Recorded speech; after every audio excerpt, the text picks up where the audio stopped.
மீகா அதிகாரம் 2. அக்கிரமத்தை யோசித்து தங்கள் படுக்கைகளின் மேல் பொல்லாப்பு செய்ய எத்தனம் பண்ணி தங்கள் கையில் வல்லமை இருக்கிறபடியினால் விடியற் காலமாகிறபோது அதை நடப்பித்து வயல்களை இச்சித்து பறித்து கொண்டு வீடுகளை இச்சித்து எடுத்துக்கொண்டு புருஷனையும் அவன் வீட்டையும் மனுஷனையும் அவன் சுதந்திரத்தையும் ஒடுக்குகிறவர்களுக்கு ஐயோ. ஆகையால் கர்த்தர், நான் இந்த வம்சத்தாருக்கு விரோதமாய் தீமையை வருவிக்க நினைக்கிறேன். அதினின்று நீங்கள் கழுத்தை நீக்க மாட்டீர்கள். நீங்கள் மேட்டிமையாய் நடப்பதில்லை. அது தீமையான காலம்.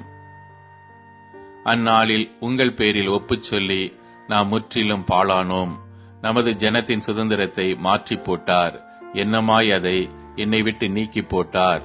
நமது வயல்களை பிடுங்கி பகிர்ந்து கொடுத்தாரே என்று துயரமான புலம்பலாய் புலம்புவார்கள். கர்த்தரின் சபையில் சுதந்திர வீதங்களை அளந்து கொடுக்கிறவர்கள் உனக்கு இல்லாதிருப்பார்கள். தீர்க்க தரிசனம் சொல்லாதிருப்பீர்களாக என்றார்கள். அவர்கள் தீர்க்க தரிசனம் சொல்லுவார்கள். இந்த பிரகாரமாய் அவர்கள் தீர்க்க தரிசனம் சொல்லாவிட்டால் நிந்தை நீங்காதே.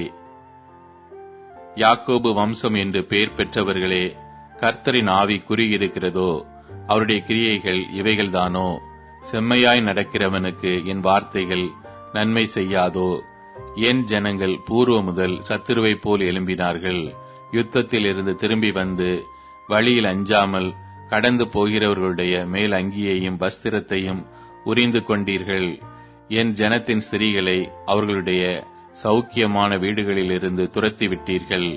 அவர்களுடைய குழந்தைகளுக்கு இருந்த என் அலங்காரத்தை என்றைக்கும் இல்லாதபடிக்கு பறித்து கொண்டீர்கள். எழுந்திருந்து போங்கள். இது நீங்கள் இளைப்பாறும் இடம் அல்ல. இது தீட்டுப்பட்டது. இது உங்களை நாசப்படுத்தும். அந்த நாசம் மிகவும் கொடியதாயிருக்கும்.